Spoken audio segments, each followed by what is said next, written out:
Bukan Karena penyakit. autism itu nggak bisa sembuh. Jadi bukan penyakit, dia kondisi. Nah ini juga harus dipahami ya. Jadi memang sering orang tua nanya, kan aku diagnosis autism, terus orang tua nanya, tapi bisa sembuh nggak Mbak gitu kan.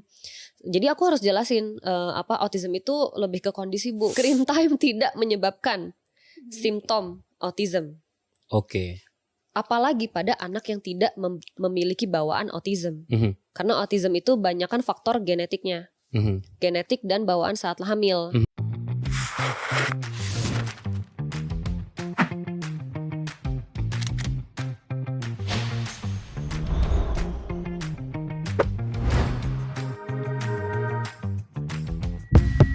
Halo sahabat Sila, selamat datang di Silaturasa, setiap cerita istimewa. Bersama saya Reda dari Rumah Teh Indonesia. Hari ini, podcast kita kali ini akan ditemani oleh sebuah produk coklat dari Chocolaters ya. Coklat bar yang menggunakan bahan premium dan berkualitas, tidak menambahkan bahan tambahan pangan. Memiliki nilai gizi, di sini ada nutrition fact-nya. Packagingnya unik dan dengan tema ciri khas Kota Bogor. Wah, tepuk tangan dong buat Chocolaters. Ya. Dan ini terbuat dari coklat couverture yang premium dengan 5 varian persentase coklat yang berbeda, ya.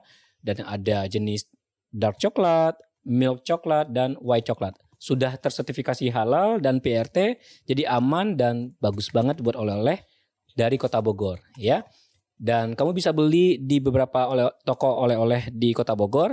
Dan bisa langsung kepoin Instagramnya langsung di @chocolaters.bgr ataupun di e-commerce. Ya, langsung check out sekarang. Ya. Dan ini akan menjadi teman kita ngeteh dan mengobrol bersama narasumber kita kali ini. Dan topik yang sangat menarik ya, karena akhir-akhir ini menjadi topik yang viral dan hangatlah dibicarakan oleh khususnya ibu-ibu muda nih ya. Dan apa yang akan kita bahas yaitu adalah hubungan, apakah ada hubungan antara autisme dan screen time pada anak.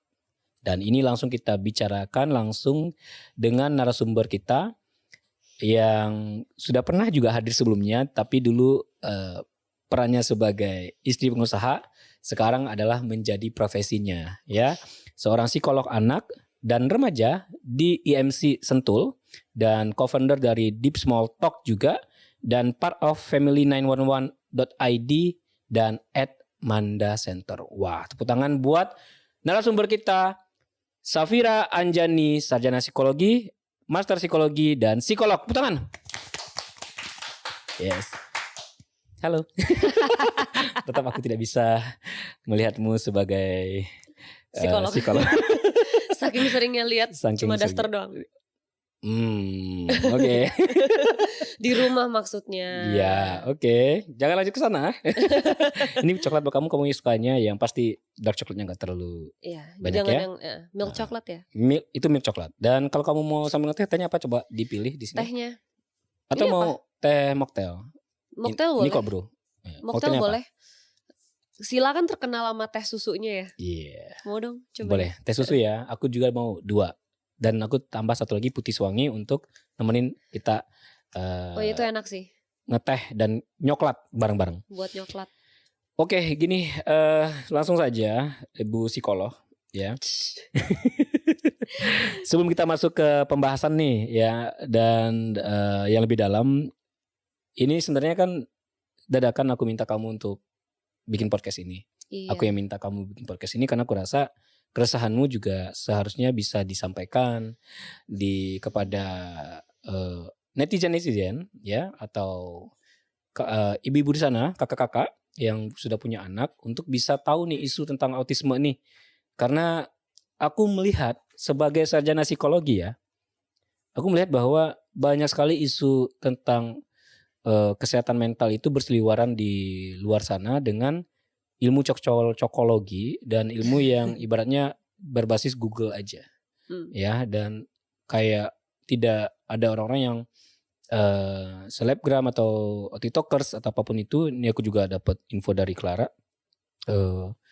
ada tuh juga TikTokers yang mengangkat isu tentang self harm, self healing, tapi memang seperti ibaratnya ya seperti apa yang mereka pahami aja, nggak ada dasar sainsnya. Dan sedangkan kamu sebagai seorang psikolog yang udah belajar mungkin berapa tahun? 9 tahun? Dari 2012 ya. 2012 lulus 10. 2020. Ya, 9 sampai 10 tahun Udah 12 tahun berarti aku di dunia sedunia psikologi ini. Ya psikologi ini 12 tahun. Tapi sayang banget kamu tidak ada wadah untuk menyampaikan itu gitu, atau tidak diberi ruang untuk itu. Harusnya menurutku ya mesti banyak psikolog-psikolog sana harus punya tempat untuk mengkomunikasikan informasi yang sebenarnya gitu. Jadi jangan sampai nanti jadi netizen yang sekarang hobinya melihat dan mencari informasi dari Instagram atau sosial media, terpakunya dengan informasi yang tanda kutip sebenarnya mungkin tidak 100% salah, tapi juga tidak menggering sesuatu yang benar juga gitu. Mesti ada diklarifikasi gitu ya. Betul. Tambah lagi, kemarin aku juga dengar kamu ada terlibat diskusi dalam sebuah kolom komentar di reels yang apa nama reelsnya dari Instagram tentang anak official. Iya. Yes gitu ya. Dan di situ kamu komen dan cukup rame ya, berihal tentang autisme. Kamu tanda kutip menambahkan informasi ya agar lengkap tuh informasi yang diterima gitu. Karena menurutku juga sama, kalau informasi tentang psikologi itu tidak lengkap diterima, maka orang akan memahaminya sepotong dan akan jadi salah. Betul. Gitu. Dan aku nggak akan bahas tentang apa yang didebatkan, perdebatannya jadi seperti apa atau diskusinya jadi seperti apa.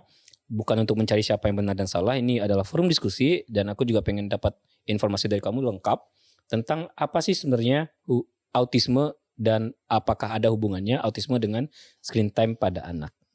Siap?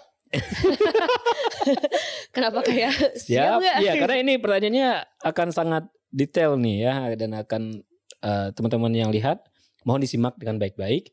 Dan kalaupun teman-teman di sini ada yang backgroundnya juga psikolog atau berhubungan dengan anak dan segala macam, silakan komen kalau ada masukan-masukan atau tambahan ya pengetahuan, nanti kita bisa jadi forum diskusi juga. Betul. So, pertanyaan pertama. Gue kayak kuis. Gue kayak kuis. Iya dong. Iya, benar-benar. Apakah definisi autisme? Waduh. Iya. Ini biar pada nggak salah kaprah ya. Karena kan orang-orang taunya autis tuh kayak apa sih, nggak bisa bersosialisasi, punya dunianya sendiri gitu kan. Sebenarnya autism itu adalah neurodevelopmental disorder, artinya gangguan neurodevelopmental. Neurodevelopmental artinya adalah gangguan yang ada unsur bawaannya. Ada bawaannya, ada pengaruh saat hamil, saat kelahiran. Genetika? Ada genetik juga. Keturunan tuh juga ada. Dan itu muncul simptomnya di usia berkembang, usia perkembangan, yaitu 0 sampai 6 tahun. Kayak gitu. Dan neurodevelopmental disorder tuh gak cuma autism ya, ada ADHD, ada intellectual disability, ada juga learning disorder, gangguan belajar, kalau orang-orang taunya disleksia gitu-gitu. Ada juga speech delay gitu. Jadi gangguan neurodevelopmental tuh banyak.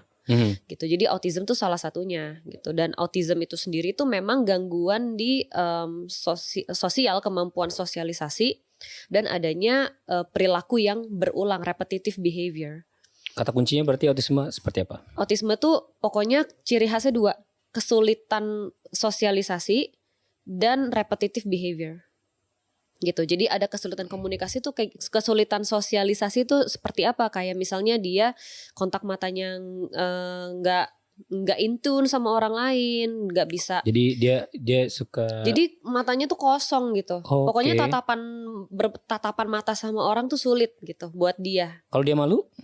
Ya itu bisa juga. Makanya untuk melihat ini anak autism apa atau cuma malu sih, itu banyak banget checklistnya. Nggak cuma sekedar dia nggak mau lihat muka orang jadinya autis, nggak gitu.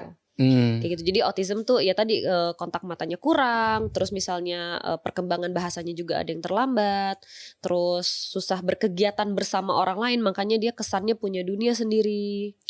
Kayak gitu. Kalau dia memang introvert katanya gimana? beda lagi. Beda lagi. Beda lagi. Jadi sebenarnya kalau untuk menjudge atau mendiagnosa satu anak itu autisme, itu ada checklistnya banyak. Checklistnya banyak. Jadi autism, jadi gangguan psikologis apapun di kedokteran juga ya, bukan cuma psikologis. Di dunia kesehatan dan kesehatan mental itu untuk mendiagnosis tuh ada 4 pilar. Ada wawancara, observasi, tes formal dan tes informal. Kayak gitu. Jadi nggak cuma sekedar dia introvert terus kayak autism, nggak gitu. Kayak gitu. Atau misalnya pemalu terus autism, nggak gitu. Kita kami para profesional tuh harus observasi langsung ke anaknya, wawancara orang tua dan anaknya, terus melakukan tes formal. Tes formal tuh yang udah ada standarnya ya, yang dari satu dunia tuh standarnya sama kayak gitu. Dan ada juga tes informal, itu tes yang kita berikan langsung untuk menambah informasi dari tes formal yang belum lengkap kayak gitu. Bisa dikenali nggak gejalanya apa aja? Gejala autism. Tadi kan satu aku bisa apa namanya, dapat informasi tadi kontak matanya tidak fokus. Iya, bukan cuma nggak fokus ya. Nggak fokus tuh bukan ciri khas autism. Pokoknya ciri khas emang agak ribet nih, makanya jelasin autism tuh kompleks banget karena itu adalah gangguan neurodevelopmental yang very kompleks gitu ya. Autism itu memang 2 ciri khasnya kan tadi. Sulit komunikasi dan sosialisasi, dan ada repetitive behavior. Sulit komunikasi dan sosialisasi itu terlihatnya dari kontak matanya kurang. Kurang kontak mata? Kurang kayak ya itu kosong atau jarang lihat orang, kayak ya kosong kayak gitu. Simply kalau besok aku nanya, kalau ya ada aktor disuruh memerankan peran autisme, dia akan melihat orang seperti apa? Kamu bisa contohin nggak?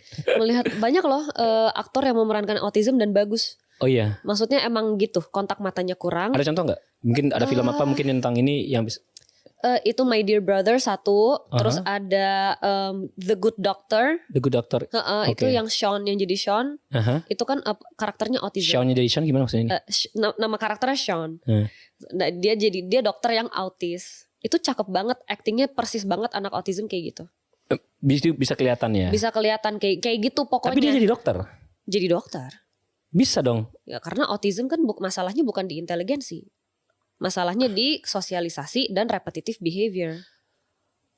Oke, berarti sebenarnya autism bukan masalah intelijensi atau kepintaran. Ada beberapa tapi kasus masalah sosial atau gimana sih? Masalah sosialisasi, kemampuan dalam bersosialisasi dan repetitive behavior. Apa repetitive behaviornya apa nih? Nah, tadi aku berulang-ulang, contohnya apa aja? Tadi belum habis tuh. Selain kontak mata, terus dia juga ada keterlambatan bahasa, terus ada juga misalnya dia tadi ya kurang ada keinginan interaksi dengan orang lain. Gitu, kurang minat interaksi dengan orang lain. Interaksi. Iya, kurang minat interaksi dengan orang lain sehingga dia punya dunianya sendiri gitu. Jadi untuk memaintain percakapan sama orang, untuk maintain relationship sama orang tuh susah. Kayak gitu. Dan repetitive behavior itu lebih ke flapping. Terus misalnya suka ngejajar-jajar barang. Terus misalnya suka lompat-lompat, berputar-putar, steaming, kayak apa sih, pulpen gini-gini. Gitu. Itu sensori sih memang. Jadi gangguan autism tuh kompleks banget. Cuci tangan terus? Enggak, itu beda lagi. Nah, kan repetitif. Cuci tangan terus. Itu bukan repetitif, itu dia compulsion. Aduh, banyak istilahnya kan. Beda lagi. Makanya soalnya aku tuh agak khawatir orang tuh sangat mudah untuk langsung autis lu. Betul. Autis, anakmu autis tuh. Kok dia main HP mulu sih, autis ya gitu. Nah ini juga yang akhirnya membawa kita pada diskusi hari ini, faktor risiko dan penyebab seseorang anak itu autis gitu, mengidap itu penyakit apa enggak sih sebenarnya? Kita bilangnya bukan menderita autism tapi menyandang autism. Karena penyakit. Autism itu nggak bisa sembuh. Jadi bukan penyakit, dia kondisi. Kondisi. Nah ini juga harus dipahami ya. Jadi memang sering orang tua nanya, kan aku diagnosis autism, terus orang tua nanya, tapi bisa sembuh nggak Mbak gitu kan. Jadi aku harus jelasin autism itu lebih ke kondisi Bu, karena memang faktor genetik dan peran saat hamil lahir tuh krusial banget. Jadi saya nggak janji ini 100% sembuh terus kayak anak normal pada umumnya. Iya, kalau bukan penyakit ya nggak harus disembuhin. Tapi Betul, kalau tapi sebuah kondisi di manage. kondisinya. Iya. Ini kan bedanya. Ini Beda aja banget. udah beda. Beda Cara banget. kita memandang itu. Heeh. Makanya di komen juga ada yang bilang Di komen yang reels yang aku diskusi itu ya. Di komen itu aku baca-baca ya. Dia bilang stigma negatif tentang autisme. Kenapa jadi Iya. negatif gitu. Kenapa harus negatif? Autism tuh ya kondisi gitu ya, nggak bisa diapa-apain. Apakah ini sama halnya dengan orang berambut Orang rambut coklat gitu, orang bermata rambut biru hitam. gitu kan. Ya, kondisi kan, genetik Itu kan. kan condition, ya udah. Jadi memang harus di manage aja. Kan semua anak terlahir dengan potensi yang berbeda, kelebihan dan kekurangan masing-masing, dengan kondisi masing-masing. Dan kebetulan ya anak ini terlahir dengan menyandang autism. Tadi kan fisik ya. Kalau kondisi mental atau kondisi di dalam lah ya, ibaratnya kalau tadi genetik mungkin ya karena mungkin anak ini IQ-nya memang kapasitasnya segini. Cuman dari genetik seperti itu diberikan, tapi bisa dilakukan latihan-latihan yang membuat dia bisa survive dalam kehidupannya gitu dong. Bisa. Autism itu kan memang bukan masalah inteligensi. Namun beberapa kasus autism memang ada masalah di bahasa dan inteligensi ada. Tapi nggak semua kayak gitu. Nah, ya ini teman-teman. Jadi maksudnya segitu kompleksnya. Makanya saya cuma belajar sampai sarjana aja. Segitu kompleksnya mendiagnosis autism, satu sesi aja tuh nggak cukup sebenarnya. Untuk kami para tenaga kesehatan ya. Dan bahkan untuk mendengar satu atau membaca satu informasi dalam satu artikel aja juga nggak akan cukup. Untuk dari potongan podcast pun nggak cukup. Kita ngomongin autism bla bla bla, terus nanti podcast ini dipotong pun nggak cukup. Kayak gitu loh. Saya belajarnya juga lama. Diskursusnya ada. Membedakan autism dan ADHD juga lama. Ya memang harus kembali lagi ke datangi ahlinya gitu. Iya, betul. Dan konsul langsung atau ya udah jadi sarjana atau jadi psikolog sekalian. Iya, untuk dan bisa observasi anak itu susah. Maksudnya nggak segampang kayak kelihatannya begini dia autism, enggak gitu. Karena kayak tadi nanya, kontak matanya kurang berarti nggak fokus ya. Itu beda lagi. Itu nanti jatuhnya ke ADHD. Tidak fokus tuh ADHD. Tapi kalau kontak mata kurang. ADHD apa? Attention Deficit Hyperactivity Impulsivity Disorder. Jadi itu kayak gangguan atensi gitu. Atensi tuh kayak konsentrasinya. Gangguan atensi berarti bukan autis. Bukan, beda lagi. Cuma kan? kelihatannya akan mirip kalau kita nggak observasi secara tajam. Ini sama aja halnya gini. Tiba-tiba kamu sakit perut. Itu bukan berarti kamu asam lambung. Iya gini.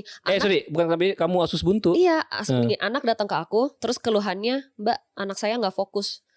Itu aku nggak bisa langsung bilang dia ADHD loh. Itu kan harus diobservasi secara berkala. Aku bahkan harus ke sekolah, aku bahkan harus wawancara gurunya, wawancara orang tuanya. Karena scoring keseluruhan. Harus. Karena untuk mendiagnosis suatu gangguan psikologis itu perilaku harus tampil di 3 tempat yang berbeda. Untuk memastikan dia konsisten, apakah itu memang autism atau dipicu sama hal lain di lingkungan tertentu. Karena kalau memang autism itu di semua lingkungan kayak gitu dong dia kayak gitu bentuknya, kayak gitu. Nggak mungkin dia tiba-tiba di keluarga nggak mungkin autis, di keluarga autis di sekolah enggak. Iya. Nggak mungkin kayak gitu. Berarti dia cuma nggak suka aja di. Iya, anak datang ke aku terus orang tuanya bilang anak saya nggak fokus. Itu sama aja kayak aku ke dokter bilang, Mbak saya demam gitu loh. Demam kan bisa indikasi apapun. Iya. Anak depresi juga nggak fokus, anak cemas juga nggak fokus, gitu. Iya, nggak fokus. Jangan kan anak kita aja kalau cemas juga nggak fokus. Iya, kita lagi grieving, lagi sedih juga nggak fokus. Jadi itu beda. Maksudnya membedakan autism dengan gangguan lain tuh susah. Jadi nggak bisa cuma sekadar observasi 15 menit di dalam ruangan. Oh iya dia autism, enggak. Gitu. Aku bahkan butuh kayak sejam. Pasti kalau pasien ke rumah sakit ketemu aku atau klien ke klinik ketemu aku, itu untuk diagnosis autism tuh bisa 1,5 jam lebih dengan berbagai checklist yang beda. Checklist autismnya, checklist sensorinya, riwayat perkembangan, riwayat kelahiran, terus perkembangan bahasa, inteligensinya berapa. Udah 6 tuh. Gitu. Banyak banget Karena memang harus selengkap itu. Informasinya untuk mendiagnosis anak. Nah, dalam rangka mendiagnosis anak ya, misalnya kalau kamu kan di rumah sakit nih. Di sana ada dokter anak? Ada. Ada 6. Ada 6. Terus di sana kalau misalkan ada anak yang menunjukkan ya gejala seperti autism, Hmm. ya, itu yang akan mendiagnosa dia atau menjudge dia atau memutus dia punya autism, apakah harus psikolog atau dokter anak bisa? Gini, untuk menjelaskan itu biasanya orang kan lebih familiar dengan dokter. Psikolog anak tuh belum familiar. Dia tuh ngapain sih gitu loh. Dia ngediagnosisnya apa sih? Jadi orang pasti datangnya ke dokter anak duluan. Oke. Kayak gitu. Kalau di klinik orang lebih aware. Tapi kalau ke rumah Di sakit, klinik psikologi mereknya ya. kalau klinik psikologi orang aware. Tapi Kalau rumah kalau ke sakit, rumah dokter. sakit orang tuh bingung. Jadi pasti ke dokter anak dulu. Dan itu sah-sah aja, nggak apa-apa. Dan dokter anak pun memang punya wewenangnya untuk membahas dan mendiagnosis neurodevelopmental. Dokter anak ya, dokter anak, dan ada subspesialisnya lagi, dokter anak tumbuh kembang pediatrik. Nah itu lebih mampu tuh untuk mendiagnosis gangguan neurodevelopmental, sama kayak psikolog anak. Jadi ada 3 orang yang bisa mendiagnosis itu, yang bisa mendiagnosis ya. Itu ada psikolog anak, dan dokter anak subspesialis tumbuh kembang pediatrik gitu. Cuma just because I can doesn't mean I have to. Misalnya gini, aku bisa diagnosis anak disleksik, tapi aku biasanya refer kasus disleksia ke psikolog pendidikan karena dia lebih paham. Jadi walaupun aku bisa dan punya wewenang mendiagnosis dan membahas itu, aku akan memberikan topik itu ke profesional yang lebih tahu. Kayak gitu. Yang memang ahlinya di situ. Yang memang lebih ahli. Jadi kalau di karena spesialisasi spesialis gitu kan, kayak dia lebih ngerti lah. Psikolog pendidikan kan sering ketemu anak disleksik dan mereka bisa menangani dan mengetes itu, bisa mengasesmen memberikan treatment juga ya. Bisa memberikan treatment. Jadi kalau di rumah sakit orang datang ke dokter terus dia mengeluhkan anaknya bla bla bla, kayak misalnya tadi kurang fokus atau kok dia bergerak terus ya, flapping terus ya kayak gitu. Dokter anak di EMC itu mereka tuh nggak ada yang gelarnya tumbuh kembang gitu. Jadi mereka pasti refer ke aku, refer ke psikolog anak. Kalau kasusnya begini saya refer ke psikolog anak ya mbak, kayak gitu. Bu, saya refer ke psikolog anak gitu karena dia lebih ada checklistnya. Sebenarnya dokter juga punya dari IDAI kan, dari IDAI itu. Kami juga punya dari DSM. IDAI itu Ikatan Dokter Anak Indonesia. Iya, kalau kami kan pacuannya DSM 5. Itu satu dunia pakai itu. Emang beda IDAI sama DSM 5? IDAI itu kayaknya mengadopsi DSM. Aku kurang tahu ya IDAI, tapi item checklist IDAI itu hampir mirip sama DSM 5. Hampir mirip. Cuma kan kalau DSM 5 tuh dipakai di seluruh dunia perpsikologian, perpsikiatri tuh kita pakai. Tapi aku yakin sih dokter anak punya matkul atau diajarkan bagaimana cara mendiagnosa itu ya. Pasti diajarkan sekelibat lah. Tapi untuk observasi itu kan lama detailnya banget. Detailnya spesialisasinya emang beda. Ya sama aja kayak kami psikolog anak juga pasti diajarin untuk tentang autism segala macam. Tapi untuk depresi, gangguan kepribadian itu sekelibat aja. Ya sama halnya gini. Contoh kalau kamu di sini kan psikolog anak dan remaja. Kalau ada bapak-bapak pengen konsul sama kamu akan terima apa enggak? Aku refer. Kamu akan berikan referensi. Iya, karena di dalam sumpah profesiku aku tidak boleh mengambil kasus yang di luar kebisaan aku. Jadi kalau aku belum belajar tentang itu aku nggak berani ambil. Kayak gitu. Jadi aku pasti refer ke psikolog dewasa atau ke psikiater. Psikiater anak juga bisa diagnosis ADHD bisa.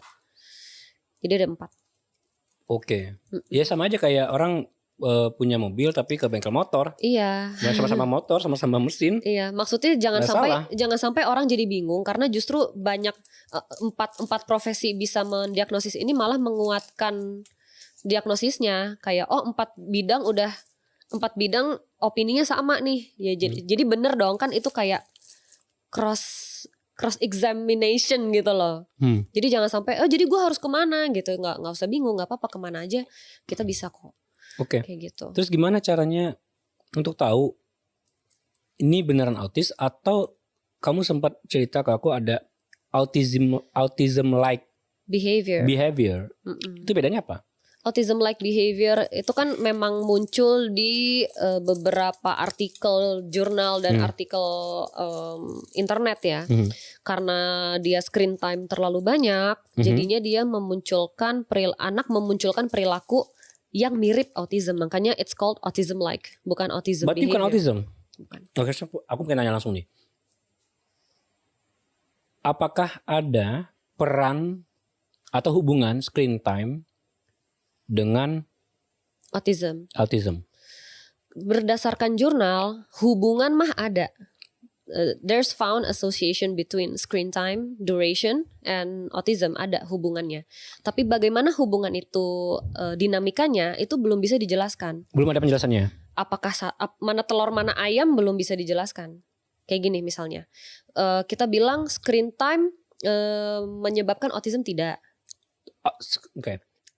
Ulang lagi, screen time Tidak menyebabkan screen time. gangguan autism. Coba ulang lagi dari kata kamu tuh. Screen time tidak menyebabkan simptom autism. Oke. Apalagi pada anak yang tidak memiliki bawaan autism. Karena autism itu banyakkan faktor genetiknya. Genetik dan bawaan saat hamil. Bawaan saat hamil itu apa sih? Misalnya lagi hamil terpapar obat-obatan, terpapar polusi, kayak gitu-gitu. Jadi banyak faktor kehamilan yang mempengaruhi gangguan neurodevelopmental. Nah itu faktornya lebih besar dibanding faktor lingkungan setelah lahir. Kayak gitu loh. Kalau lingkungan saat hamil kan mempengaruhi perkembangan janin. Itu sangat mempengaruhi gangguan neurodevelopmental.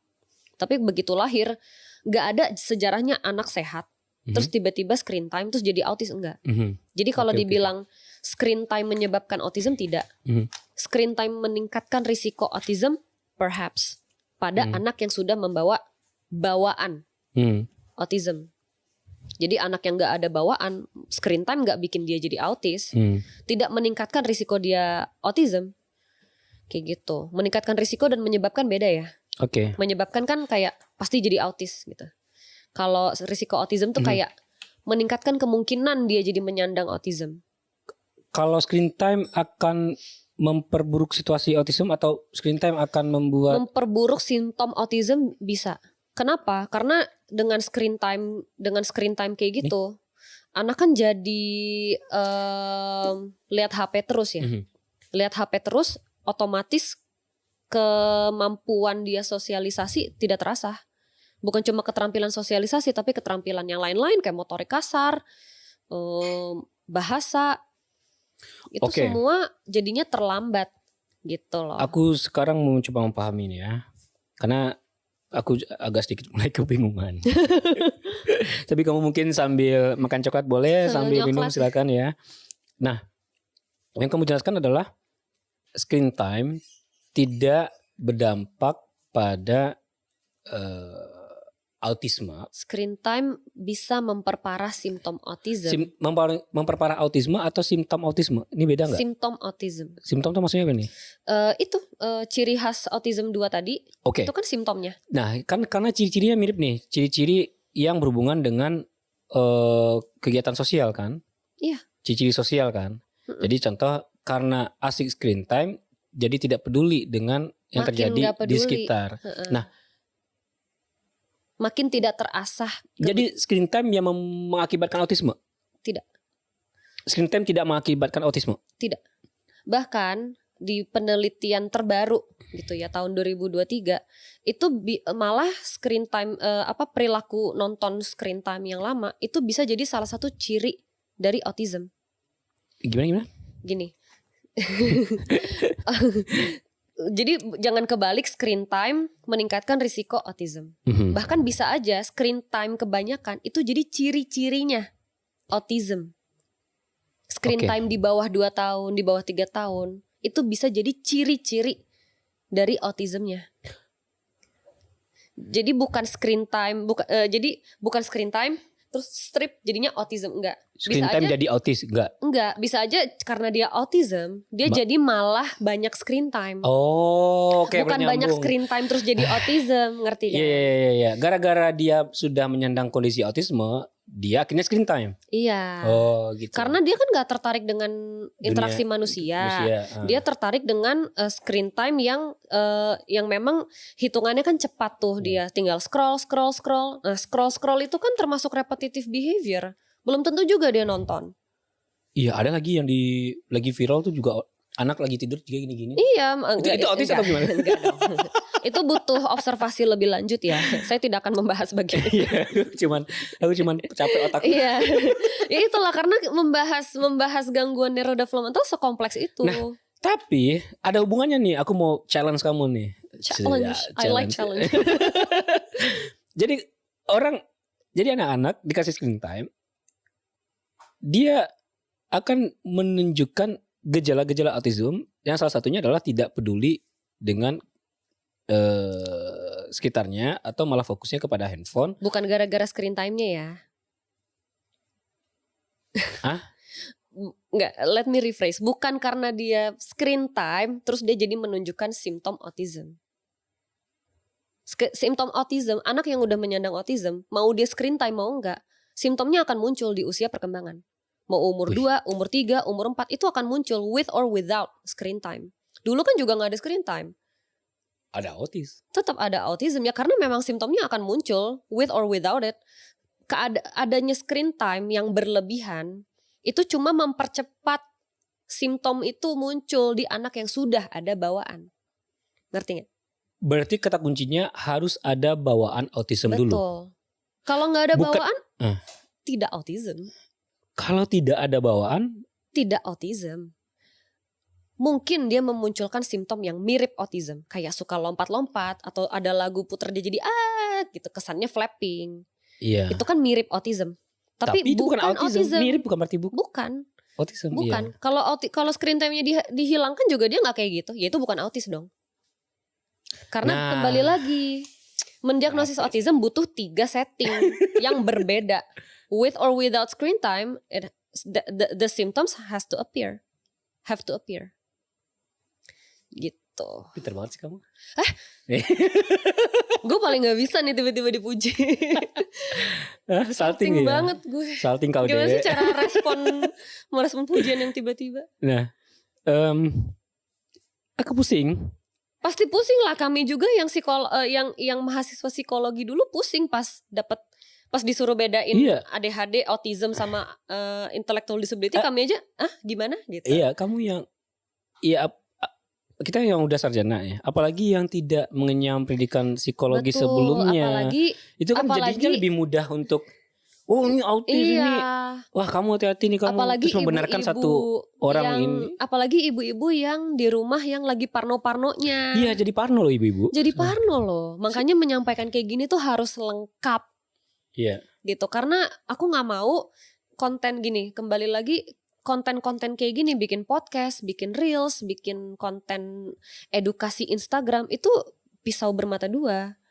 Kita mengedukasi tentu, nambah parno iya gitu. Jadi kita misalnya gini, kita mengedukasi tentang ciri khas autism apa aja. Kita kan we're trying to educate people about the symptom of autism ya kan. Kita mencoba mengedukasi simptom autism apa aja. Tapi dengan kita memaparkan simptom-simptom itu di Instagram, di Reels, di podcast, orang-orang yang denger kan kayak, anak gue juga kayak gitu loh di rumah. Autis dia tuh. Autis dia nih, gitu kan. Jangan-jangan jadi parno. Aku mau nanya. Boleh. Kalau orang tuanya mengidap autis, apakah anaknya mengidap autis? Ada kemungkinan. Kemungkinan. Bukan Nggak pasti ya. Ini sama kayak kalau diabetes pasti nggak ya? Itu aku nggak bisa jawab kan? Aku tidak bisa jawab. Aku bukan dokter penyakit dalam. Tapi kalau katanya yang ku tahu ya, nih kalau yang ku tahu ya, kalau papa ibunya diabetes, anaknya berisiko. Betul. Nah, mungkin ini sama nggak? Apakah kalau bapak atau ibunya yang autis, anaknya berisiko autis nggak? Ada risikonya. Ada risikonya. Tapi kalau bapak dan ibunya tidak autis, apakah anaknya akan autis? Ya kalau sepupunya, saudara jauhnya mungkin bisa autism. Oh, turunannya bisa jauh. Bisa jauh sebelum itu ya, tapi ada keluarga yang mungkin. Iya, atau misalnya ibu bapak sehat, tapi pada saat hamil terpapar obat-obatan, pokoknya perkara lingkungan yang mempengaruhi janin, itu berarti bisa saja. Hubungannya itu adalah satu genetik antara orang tua, yang kedua adalah faktor lingkungan saat hamil. Situasi dan kondisi lingkungan saat hamil, betul. Nutrisi juga. Itu nutrisi mungkin ya. Itu kami itu juga masih banyak. Autism tuh bahkan penyebabnya belum tahu apa. Jadi faktor genetik tuh cuma faktor risiko terbesar, tapi kita belum bisa bilang genetik ini nih yang bikin jadi autism, nggak kayak Down syndrome. Kalau Down syndrome kan jelas ada genetik bagian mana yang bermutasi atau apa, terus dia jadi Down syndrome. Nah, autism tuh kita belum bisa pinpoint di mana sih masalahnya kenapa jadi autism. Tapi faktor genetik itu udah jelas. Faktor masalah hamil tuh udah jelas. Gitu. Screen time sampai sekarang itu belum ada jurnal yang membuktikan kalau screen time kebanyakan bikin jadi autis atau meningkatkan risiko autis, apalagi pada anak yang sehat. Enggak itu cuma association. Tapi di situ di saat di komen itu kamu dikasih jurnal, disuruh baca jurnal loh. Iya, disuruh baca jurnal untuk nambahin ilmu kan. Iya, di situ memang disampaikan, tapi dari potongan podcast itu aku menangkapnya memang ada risiko screen time dengan ada risiko screen time berlebihan akan mengakibatkan resiko. Ada hubungannya. Ada hubungannya di situ ya. Tapi kamu barusan bilang tidak. Gini, di potongan podcast itu dibilangnya anak yang terpapar screen time di bawah 1 tahun lebih berisiko autism daripada yang tidak terpapar. Kamu setuju atau tidak setuju dengan itu? Aku di dalam jurnal itu memang begitu omongannya. Di abstrak jurnalnya memang begitu. Aku hanya menambahkan. Kamu tambahkan bahwa itu anak yang terpapar screen time di bawah 2 tahun itu berisiko autism pada anak yang sudah menyandang autism. Ada tambahannya. Ada tambahannya. Jadi aku tidak berseberangan dengan podcast itu. Aku mengatakan no, screen time tidak menyebabkan autism, tidak meningkatkan risiko autism pada anak sehat. Harus ada bawaannya. Jadi aku nambahin. Berarti harus ada bawaannya. Ini kata kuncinya tuh ada bawaannya. Betul. Dan di jurnal yang aku sarankan untuk baca itu juga bilang memang penelitian yang dijelaskan itu memang dia cukup bias pada anak yang sudah autism parah. Gitu. Jadi udah ada bawaannya, bukan yang tiba-tiba anak sehat terus dipaparkan screen time dia jadi autism, berisiko autism, tidak. Jurnalnya nggak begitu. Jurnalnya memang nggak begitu. Nggak begitu, bahkan di jurnal itu sebenarnya autism simptomnya itu bukan didiagnosis oleh profesional, tapi lebih ke parental report. Jadi kayak aku kasih kuesioner autism ke kamu, nih anak lo gimana? Berarti aku nilai sendiri. Iya. Belum tentu aku akan sama loh ketika menilai dengan psikolog. Karena orang tua aja nggak bisa bedain autism sama ADHD. Kalau dikasih checklist semuanya kesannya ada. Nah itu jurnal itu pun mengakui itu limitasi dari jurnal dia. Mereka mengakui itu limitasi kita adalah autism, outcome autism kita tuh pakai parental report. Padahal kan untuk make sure itu autism atau bukan kan butuh diagnosis yang sangat-sangat kompleks, sangat-sangat holistik. Gitu. Jadi nggak bisa cuma dikasih parental report. Kalau di dosen UI, mohon maaf ibu dosen, bapak-bapak dosen, kalau mereka tahu aku kasih screening itu ke orang tua, aku jadiin diagnosis, aku dipecat, aku jadi mahasiswa. Dipecat. Kayak nggak bisa. Jangankan masternya apa namanya spesialis S2 lah ya. S1 aja kita digituin kok. Nggak bisa kayak gitu. Kayak misalnya aku ngasih apapun checklist yang aku berikan ke orang tua, I have to make sure itu maksud mereka. Kadang gitu ya jurnal ya. Aku ini mohon maaf ini agak out of topic. Kadang jurnal gitu, jangan dimakan mentah-mentah, harus baca seluruhannya. Betul. Jadi jangan abstraknya doang. Karena kalau berdasarkan abstraknya doang, memang ada hubungannya. Anak yang terpapar screen time di bawah 2 tahun risiko simptom autismnya lebih parah. Iya, tapi jurnal itu pun tidak bilang screen time menjadi faktor risiko autism, tidak. Gitu. Hubungan itu kan bisa banyak ya. Enggak kausal, enggak risk factor, belum tentu. Itu masih ada perdebatan dan masih perlu penelitian lebih lanjut. Bahkan itu penelitian 2022 yang aku disuruh baca. Penelitian 2023-nya dengan orang yang sama, itu bahkan dia jadinya mendapatkan konklusi bahwa bisa saja perilaku screen time yang berlebihan itu adalah ciri khas dari autism. Jadi bukan faktor risiko. Gitu. Ciri khas dari beda kan? Kan beda. Itu telur ayamnya beda. Iya, ciri dengan faktor beda.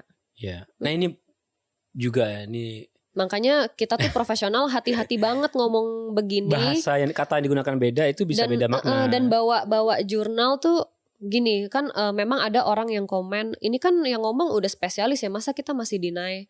I really appreciate your trust in us. Saya sangat menghargai apa sih rasa percaya kalian bahwa kita spesialis pasti benar. Tapi kita pun juga manusia, kadang baca jurnal kurang lengkap, kadang kurang terbaru, atau mungkin pas kita podcast itu terbaru. Pas podcastnya keluar itu bukan terbaru, ngerti kan? Ada penelitian yang terbaru gitu. Sebenarnya juga aku setuju juga sih sama Mas Panji Pragiwaksono tuh. Siapa tuh dia? Itu komika terkenal Mas itu Mas Panji. Bang Panji ya itu. Gak tahu nama panjangnya. Nah itu bilang yang mesti diubah itu juga masyarakatnya, bukan public figurnya juga gitu. Masyarakat ini kan kita ini terlalu silau dengan suatu profesi atau sesuatu yang dianggap wah ini hebat nih dibanding kita, sehingga itu kita salah satu thinking, itu salah satu logical fallacy bahwa kita berpikir kalau orang yang ngomong tuh udah bergelar atau apa sih master whatever, kesannya benar terus. Kesan benar gitu. Padahal nggak juga. Ya kayak kita perlu update ilmu gitu. Kayak kamu sama aku juga kita ngobrol, kadang kita debat nggak mesti aku langsung mengiyakan apa yang psikolog sampaikan kepada aku, tapi kalau ketika misalkan kita berbeda pendapat, kita beda pendapat dan saling update dan itu biasa gitu. Maksudnya nggak makanya yang aku tekankan di Reels itu, aku tidak berseberangan dengan profesional ini. Aku setuju dengan omongannya. Aku nambahin info karena bisa aja kepotong gitu loh. Namanya podcast dibikin Reels 1 menit ya kepotong. Aku saran sih memang semua yang komen atau apa gitu ya wajib kudu nonton. Tapi bukan salah mereka juga untuk mendapat informasi setengah-setengah. Bisa saja kan kalau misalnya di Reelsnya nggak lengkap, tambahkan di caption. Atau untuk selengkapnya chat kita gitu loh. Dan jadi harus open lah ya untuk informasi. open to any updates, karena bisa aja pas aku podcast sekarang nih, aku ngomong kayak gini. Mungkin ada. Bisa aja nanti pas podcastnya muncul udah ada jurnal terbaru yang mengatakan screen time memang ada. Iya, kayak gitu. Jadi aku pun tidak menutup kemungkinan itu. Aku sendiri bilang di komen itu, aku akan berpendapat yang sama jika nanti screen time itu sudah masuk ke DSM-5 sebagai faktor risiko. I will say the same. Tapi for now, untuk saat ini nggak ada tuh di buku DSM-5 panduan psikologi psikiater kita yang menyatakan screen time itu termasuk faktor risiko. Belum ada. Jadi I'm not gonna say that to my patients, to my clients. Saya aku tanya, aku pengen keluar dulu nih dari dari autism. Kita udah dapat konklusinya. Tapi bagi teman-teman kalau misalkan ada pandangan lain, silakan aja komen dan silakan aja sampaikan pendapatnya ya. Dan jika ada pertanyaan tuh nggak apa-apa, chat aja. Ya, dan mau kasih komentar juga apa, tapi ada basisnya. Jangan basisnya adalah like or dislike gitu. Jangan gitu. Kalau tapi aku sangat menghargai gini, yang di Reels itu, aku sangat menghargai diskusinya karena orang-orang yang menanggapi komenku itu mereka nggak ada yang kayak berbasis suka tidak suka denganku atau siapapun.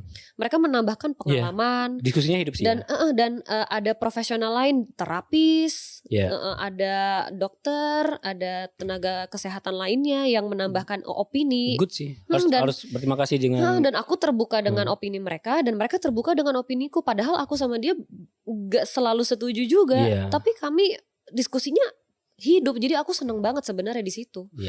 Kayak gitu. Andai kamu bisa diskusi lebih lanjut lah ya.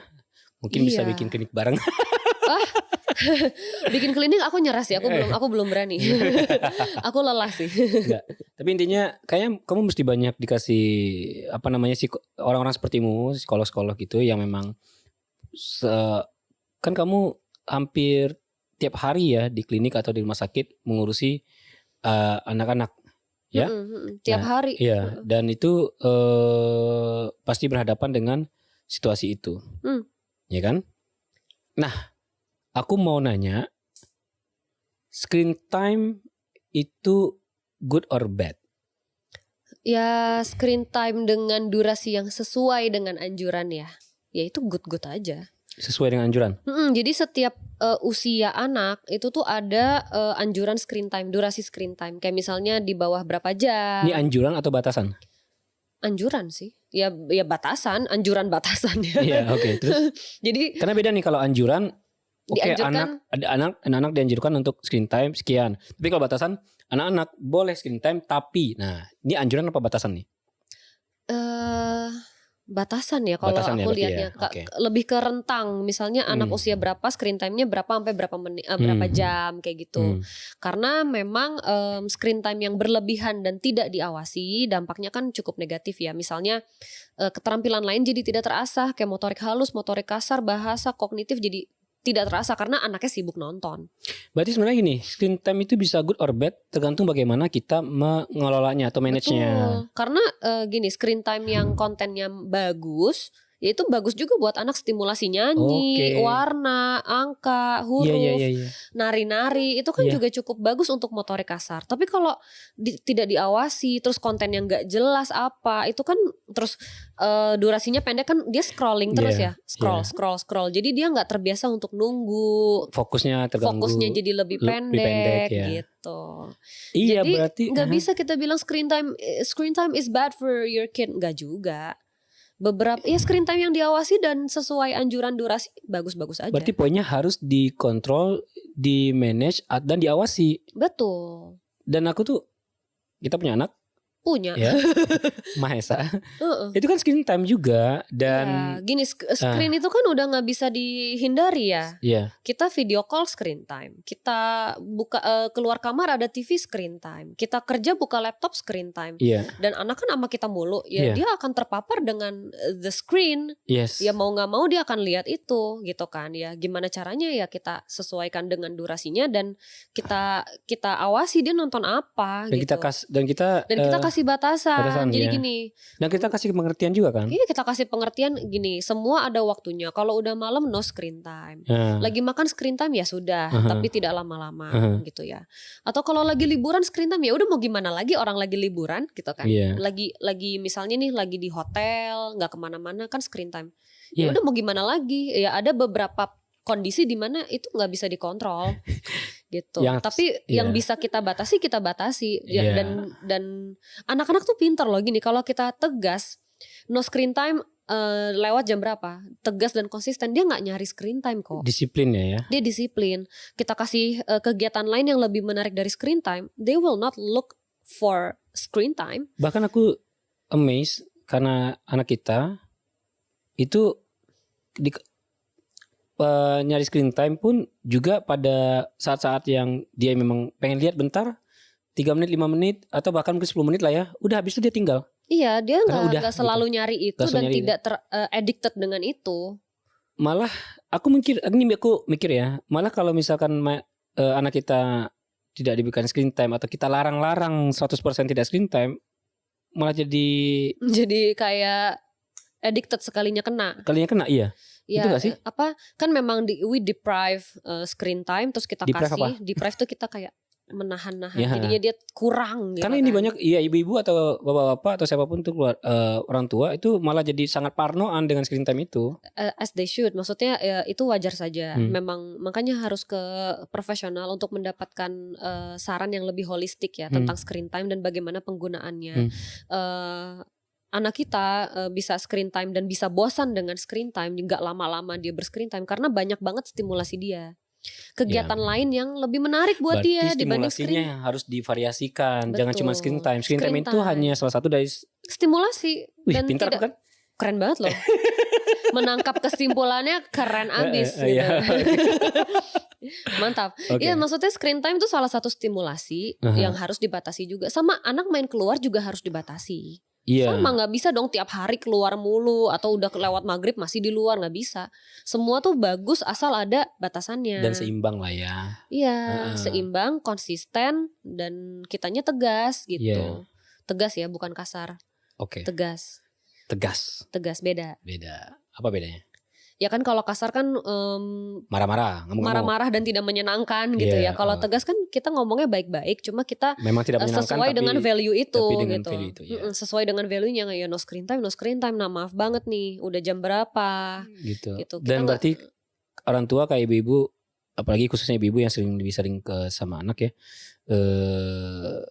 mesti tegaan sedikit ya. Kalau misalkan anak nangis karena anak nangis raung-raung kan jadi kasihan ya. Kita saya mah paham aja ya kan, kasihan lihat anak nangis-nangis. Cuma kita bisa tegas aja. Tega tuh masih agak negatif ya, lebih ke tegas aja sih. Ini kan bahkan ada juga nggak tegaan anaknya nangis, tapi pas ke sistem ketawanya lucu banget gitu, sehingga iya, akhirnya jadi ini selalu kejadian sama, jangan ke orang tua tapi ke grandparents. Iya, grandparents. Ya karena mereka juga udah nggak ada tenaga buat ngadepin bocah. So they give the easy way ya, screen time atau ya udah makan gitu. Ya bisa Yeah, because they don't have the energy, they're not meant to raise the kids a anymore. kid Nah, gitu kan. Kan udah sepuh. menumbuhkan anak, menjaga anak kan butuh tenaga yang sangat besar. Iya betul. Gitu, butuh Apalagi energi. laki ya. Apalagi laki-laki kan lasak banget gitu loh. Jadi ya semuanya intinya asal sesuai durasi, sesuai batasan dan kita menerapkannya tegas itu gak apa-apa. Jadi screen time It's okay. It's okay, malah good dengan di manage. Iya, di Kalau manage. apapun sesuatu yang berlebihan pasti nggak bagus lah. Iya, apapun. Ya, Gak apapun cuma ya. screen time, main di luar, makan manis, makan asin. Oke, sama aja ya. Oke, makan padang. Makan padang ya jangan terus-terusan. Makan kue jangan terus-terusan. Coklat silakan dimakan. Oh iya ya, bener juga. Takut nempel gak sih? Enggak, aman. Aman ya. Nah, ini juga aku pengen tanya nih. Ini juga menjawab komennya kebaca ya. Bahkan tadi ada yang komen, ini di komentar Reels itu ya. Oh iya. Kamu juga sempat singgung tadi. Orang-orang udah punya bergelar enak. Hebat. Ya. Bagus nih dari Chocolaters. Iklan. Jadi kalau anak-anak kalau netizen di sini di komen ini. Ini dokter spesialis loh yang ngomong gitu. Masa masih denial gitu. Udah ada ilmunya loh ini dia gitu.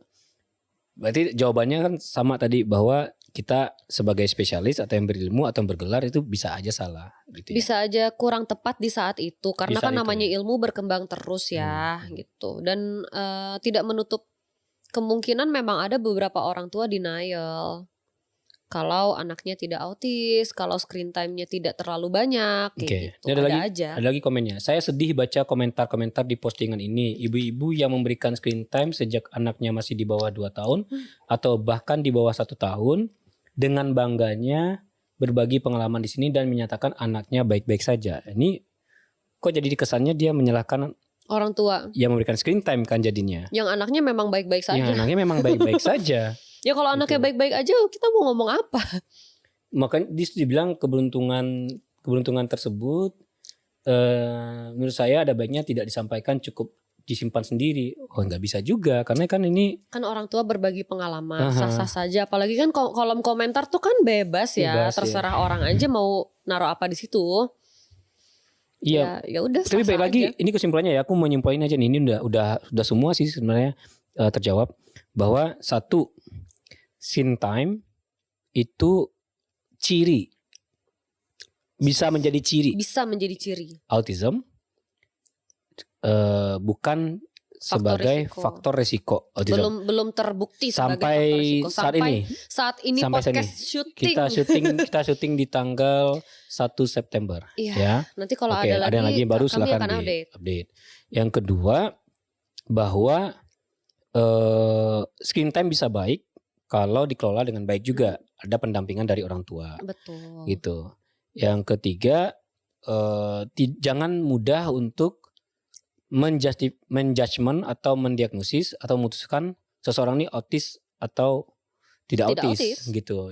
Serahkan kepada ahlinya. Betul. Gitu ya.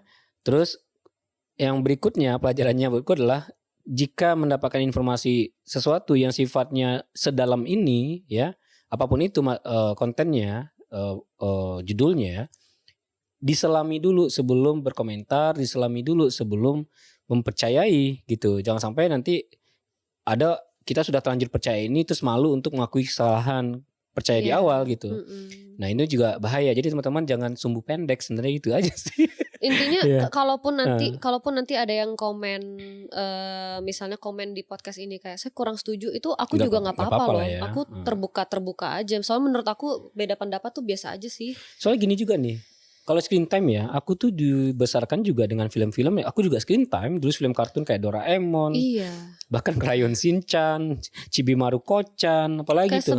di hari Minggu tuh seharian screen time Nah tuh. itu bagus sebenarnya dikontrol film-filmnya kartun, bukan film-film drama FTV yang FTV yang gimana-gimana. azab dan segala macamnya itu, dan drama yang tidak selesai-selesai dalam beberapa episode, dan Korean movie yang drama, dan itu bukannya nggak baik ya, tapi bukan ditonton untuk anak-anak gitu loh. Iya, Maksudnya kita makanya batasi itu. Jadi aku pun juga dulu tidak dilarang untuk nonton TV, tapi dicariin channel yang memang cocok buat umurku iya. gitu loh. Dan kalau udah jam berapa ya matiin. Nah jam berapa dimatiin? Jadi kita Kan nggak mungkin tiba-tiba bapakku langsung bilang kita nggak usah punya TV kalau gitu kan. Iya, udah TV-nya buang aja, Buang aja, remote-nya nggak buang adain aja. aja kan nggak mungkin. Nggak mungkin. Ya sama aja sekarang kayak TV ini HP nih sekarang nih, karena teknologi makin lama makin maju. Iya. Dan kita nggak bisa lepas nih sekarang dengan dunia Nggak digital. bisa. Nanti Artinya, anak masuk sekolah juga ketemu screen time lagi loh. dan pendapatku adalah malah sebenarnya dengan adanya gadget ini memudahkan anak-anak tuh belajar lebih cepat juga loh. Iya. Gitu. Ya itu asal sesuai durasi ya. Ya asal sesuai durasi ya. Ini baik lagi ya, asal sesuai durasi. Baik lagi, asal sesuai durasi dan dikelola. Itu anak kita bisa bernyanyi dan bisa bicara lebih cepat karena nonton kan.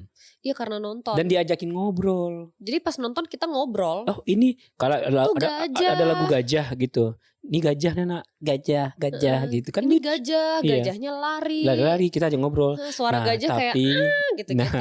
Tapi mungkin memang tidak, kita bisa mengakui bahwa tidak semua orang tua punya privilege itu untuk menemani anaknya di rumah Iya, gitu. kadang Dan kan kami ya kita nggak bisa membantu langsung. Kita tidak membagikan pengalaman untuk diterapkan oleh semua Iya. orang. Karena dan kita juga tidak menganggap orang yang tidak melakukan apa yang kita alami ini adalah orang tua yang salah, bukan. Tapi lebih ke ini pengalaman kita jadi aman biasa. Cuma memang baik lagi situasi orang beda-beda, kondisi orang beda-beda. Silakan upayakan yang terbaik aja yang bisa kamu lakukan dan gak perlu membanding-bandingkannya dengan orang tua lain. Iya. Itu sih menurutku sih. Iya. Karena yang paling menyakitkan itu adalah ketika kita membandingkan diri kita dengan orang lain. Iya, kayak anak gue screen time gak apa-apa tuh, atau anak gue nggak screen time loh sampai umur berapa itu. Banding-bandingin kayak gitu nggak ada sisi positifnya sih. Outcome-nya nggak pernah positif. Nggak pernah positif ketika dibanding-bandingkan. Ojo dibanding ke. Berbagi pengalaman silahkan. Tapi bijak juga bagi pengalamannya. Oke. Aku rasa semuanya sudah lengkap ini ya. Tadi yang TikTok apa? Oh iya, nanti sabar dulu. Jadi di sini aku pengen juga kasih. Oke, balik lagi satu lagi ya tentang autism. Kamu boleh kasih saran di kamera itu sudah siap? Ya? Oke.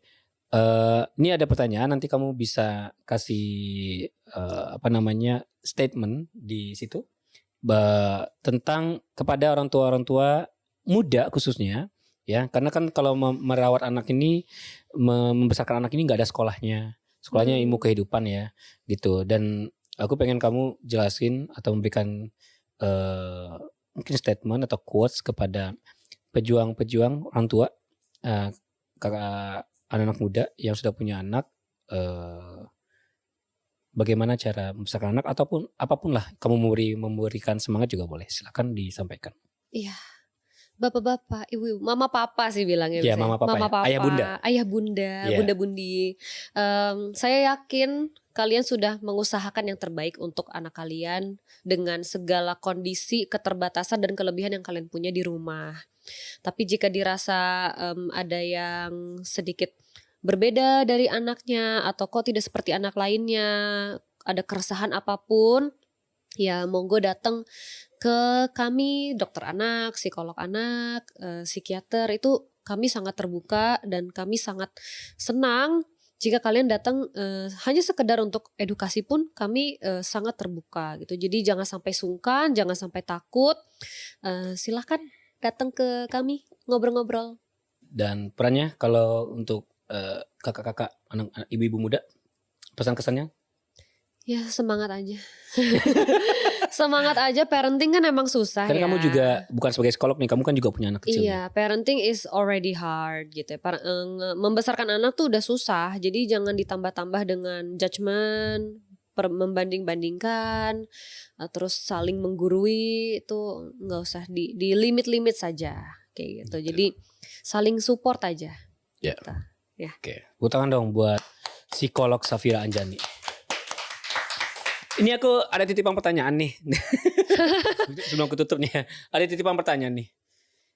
Mumpung bahas kesehatan. Kesehatan mental nih. Kayaknya kalau tadi ini ditanyakan lebih lanjut, kayaknya butuh episode lain ya.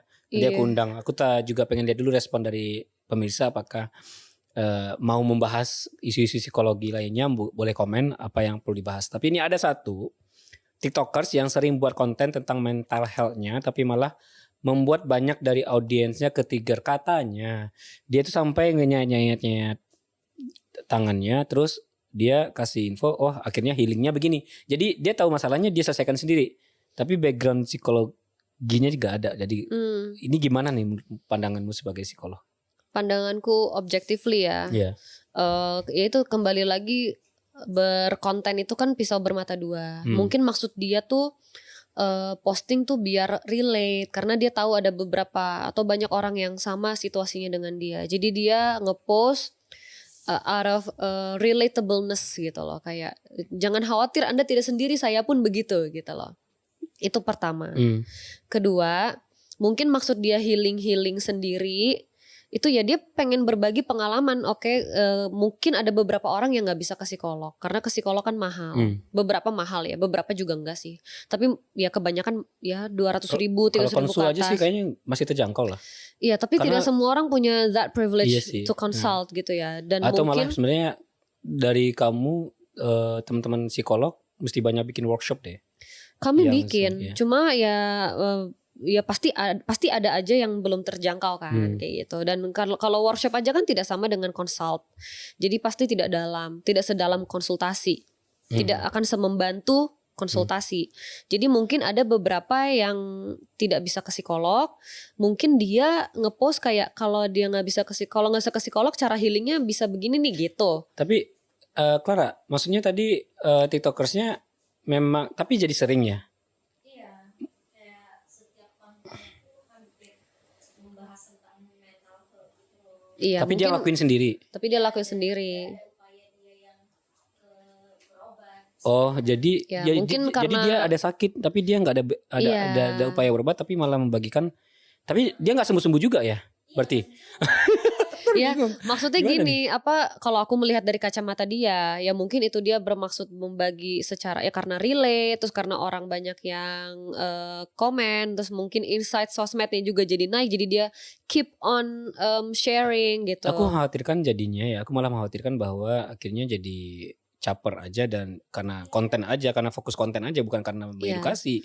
Jadi sehingga tidak tahu akibatnya bahwa konten yang dilakukan itu salah. Iya, untuk perkara caper aku tidak akan membahas itu, Iya, karena aku bukan tidak bidangnya lihat, sekarang, karena aku ya. tidak asesmen dia langsung, Iya. jadi aku tidak akan bilang ini anak ngepost mungkin Nggak, itu aku yang apakah karena caper gitu ya, maksudnya. Iya, soalnya kalau misalkan memang dia kontennya self healing sama macam, ikutilah Marshanda tuh, itu benar tuh. Iya. Berarti dia pernah sakit. Ya Tapi dia mungkin pernah- out of ini aja karena memang sosmednya jadi naik karena dia self healing, jadi dia keep on doing it for the sake of the content, bisa aja Parah sih. sah aja sah aja. Cuma yang jadi bahaya Karena adalah yang judgment. sekarang bahayanya jadinya kan gini, mungkin ada diagnosis yang tidak terdiagnosis secara profesional. Kayaknya aku butuh bikin konten lagi sama kamu nanti itu ya. Iya. Tentang itu kita pelajari dulu apa yang terjadi di era anak muda sekarang Iya. yang self healing ini ya. Iya. Mental health ya. Iya. Satu lagi nih, ada titipan pertanyaan juga nih. Ada juga TikTokers yang sering buat konten jahilin anaknya yang balita dan dihujat netizen karena netizen khawatir dengan mental health anaknya. Anak orang tua jahilin apa nih maksudnya? Jahilin anak. Audiensnya itu suka lihat anaknya nangis. Oh, Terus ibunya sering bikin karena anaknya lucu kali kalau nangis. Itu akan pengaruh sama mental health anaknya. Iya, gimana ya? Itu kan jatuhnya ngeledek-ledek gitu, ngejal-jalin itu kan sebenarnya form of a bit bullying ya. Begitu. Ya bisa dua, anaknya jadi mudah menangis, anaknya jadi kesal sama orang tuanya. Nanti kan kalau udah gede lihat konten itu, Mungkin demi nanti akan konten- dia balas menjahilin bapanya. ya Jalin mending ibunya. dia balas bapaknya. Kalau dia balas ke temennya, karena Iya sih. dia tahu jahil is okay, karena jahil is fun gitu. Jahil It's is fun, for fun. Jahil is make money ya. Jahil making money, jahil itu fun aja, itu biasa kok, orang tua gue juga gitu ya, dia akan melakukan itu ke anak lain. Aku khawatir banget sih sama itu. Iya. Nah. Ya, Boleh. boleh. Sini, kasih sini. Mana videonya? Coba di sini. Sini.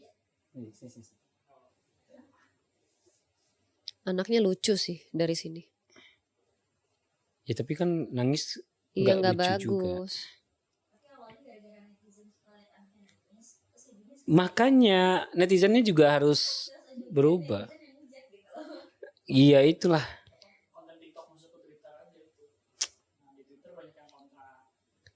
Oh, memang ya sosial media itu tergantung dari isi orang di dalamnya juga ya. Enggak sih Iyalah. aku nggak support yang begini-begini nih. Iya, Maksudnya aku pun menghalalkan tidak mendukung segala cara. menjahili anak for fun ya. Menjahili anak for not fun juga nggak bagus. Maksudnya nggak usah dijailin kalau bisa gitu kan, itu annoying ya. Itu Iya. mempengaruhi temperamen anak Nggak juga. jahil tapi fun untuk anaknya juga, lihat-lihat aja lah anaknya fun apa enggak juga. Iya, gitu. kalau anaknya Masih tidak merasa itu play fun. with it enggak apa-apa tapi jangan jahil aja. Iya, kalau ya, it's not fun for the kids obviously, karena kan anaknya nangis ya. Jadi jangan dilakukan lagi. Gitu. Oke. Kamu bijak sekali hari ini. Karena title-nya psikolog ya hari ini. Kalau title-nya di luar psikolog, Oke. takut dosen nonton sih sebenarnya. Oke, demikian mungkin ya. Ini daging semua tentang, kalau ada pertanyaan terkait autisme atau gangguan mental pada anak, ini ahlinya, beliau ada di MMC Sentul dan Klinik Manda Center, dan mungkin bisa di follow Deep Small Talk ya. Di situ ada update-update tentang bagaimana kondisi kesehatan anak dan remaja gitu. Orang dewasa juga ada. Orang dewasa juga ada ya. Di Small Talk Di itu Small Talk juga lebih ringan kok pembahasannya. Iya gitu. Jadi ya, dan ikuti juga, pantengin juga Instagramnya supaya terupdate isu-isu terkini, dan mungkin bisa request apa yang harus dibahas gitu ya. Dan ya kita akan sangat terbuka dengan saran dan masukannya. Demikian dari Bu Psikolog, apa ada lagi yang mau disampaikan? Enggak lah, udah. Udah nanti pusing. Nanti pusing ya. Oke. So what's next kamu ini setelah ini? Maksudnya hari ini mau ngapain? Enggak sih. Apa sih? Cita-citamu sebenarnya kalau di psikologi seperti apa? Hari ini ngapain nih? Oh, Nanti aja di belakang layar saya bahas. ya jujur pengen buka klinik suatu hari ya. Kalau nggak capek. Iya. Ya, pengen buka klinik bareng Kamu teman-teman. capek ya ngurusin banyak masalah orang ya? Capek sih. Itulah makanya aku nggak jadi psikolog. Capek. Tapi seru sih. Tapi capek. Tapi aku tahu kamu sangat passionate di sini. Oh, very. Iya. Tes dulu dong. Oke, demikian Bu Safira Anjani psikolog. Terima Ya, kasih terima sudah kasih banyak. memberikan platform untuk membahas lebih dalam Ya. tentang autism dan lain-lainnya. Ya, sampai ketemu di podcast selanjutnya, topik selanjutnya. Ya, mudah-mudahan ini bermanfaat semua bagi teman-teman semua ya. Dan baik lagi, jangan terlalu silau dengan gelar atau pangkat atau apapun gitu. Kebenaran itu bisa datang dari mana aja gitu. Dan kesalahan juga bisa datang dari siapa aja gitu, karena bisa melakukan kesalahan. So poinnya tetap stay curious ya, selalu ingin tahu dan selalu mencari ilmu, cari informasi untuk melengkapi pengetahuan. Dan inilah episode Silaturasa kali ini. Semoga suka, dan jangan lupa like and subscribe channel ini untuk mendapatkan update yang selalu ada episode terbaru setiap hari Jumat jam 7. Dan bagi kamu teman-teman UMKM yang mau mengirimkan produk untuk kolaborasi dipromosikan di sini, silahkan, jangan sungkan, jangan malu-malu untuk chat atau kontak admin atau produser kita, produser sekaligus admin ya, untuk Merangkap semua. untuk mengirimkan produkmu ke sini untuk kita promosikan. Demikian, sampai bertemu di podcast Silaturasa selanjutnya. Setiap cerita istimewa. Bye bye.